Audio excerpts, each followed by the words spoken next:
With a budget price tag, 4GB of RAM and a practically bezel-less display, this is the Vernee Mars, and it's hands down one of the most interesting smartphones I've tested this year.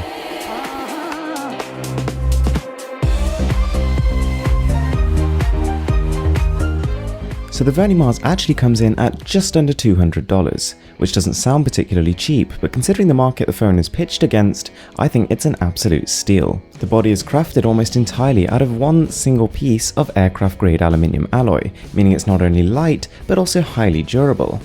Something which was interesting is considering the high screen to body ratio and also the fact that it's got some nice curves on it, the phone was surprisingly usable even with one hand.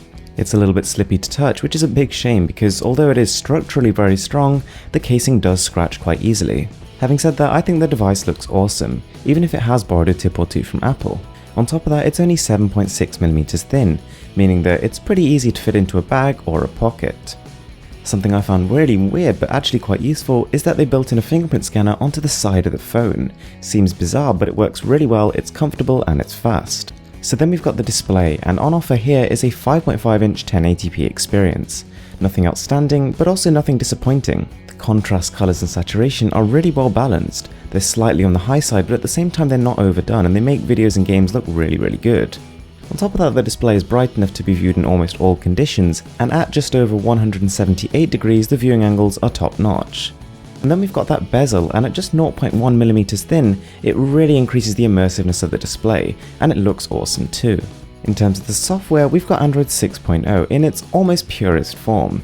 It looks and feels great on the phone, there's basically no bloatware, but for some strange reason the company's decided to stick older versions of Android icons on this one's home screen.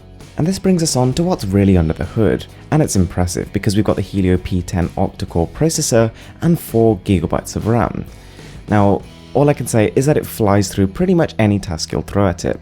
Whether or not that 4GB is being used to its fullest is more up for debate. Every time I checked it, it almost had a gig and a half spare.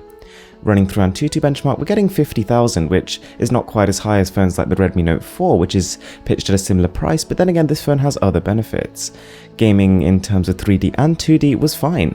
I didn't have any problems. I played Modern Combat 5. I even tried Suicide Squad, which is very demanding in itself, and all these games seem to work perfectly, and they look fantastic too. Having said that, it's worth bearing in mind that I just had a couple of application issues. There's 2 or 3 apps and games here or there that just didn't quite work as they were meant to, even though they have done on similarly spec'd devices. On paper, the camera doesn't really stand out at all. It's got a 13-megapixel sensor with phase detection autofocus, but when I actually used it, I was really chuffed. Not only does it capture really good detail in both low and high lighting conditions, but it copes with HDR scenarios quite well, so when you've got a lot of light and a lot of dark, it seems to balance the exposure as well as you'd probably expect it to. In terms of colour, the photos come out a tad washed out, but it makes up for it with its really fast shutter time. In fact, so fast that it's almost on par with my Galaxy S7.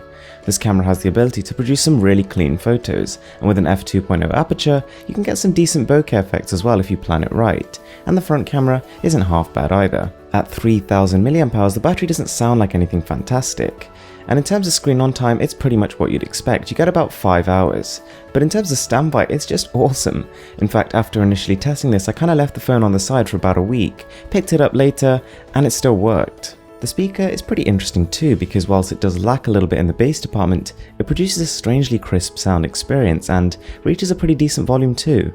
So whilst it's not great for music and perhaps movie watching, I found it really nice for gaming. You'll be glad to know that it's also got a notification LED, support for 4G and a minimum of 32GB of internal storage, and with room to expand up to another 128. So guys, there we go, that is the Vernee Mars, and as I said earlier, it's a really interesting phone. At $200, it's not the fastest you can get. In fact, in terms of a raw benchmark between this and the Redmi Note 4, this would get absolutely obliterated. Having said that, it's more than fast enough to do just about anything you want to do on your Android phone, and it offers some really unique features in its own right. The side-mounted fingerprint scanner, the really impressive camera, as well as the high screen-to-body ratio make this a compelling offer in its own right. Thanks a lot for watching, I'm Mrwhosetheboss, and I'm signing out.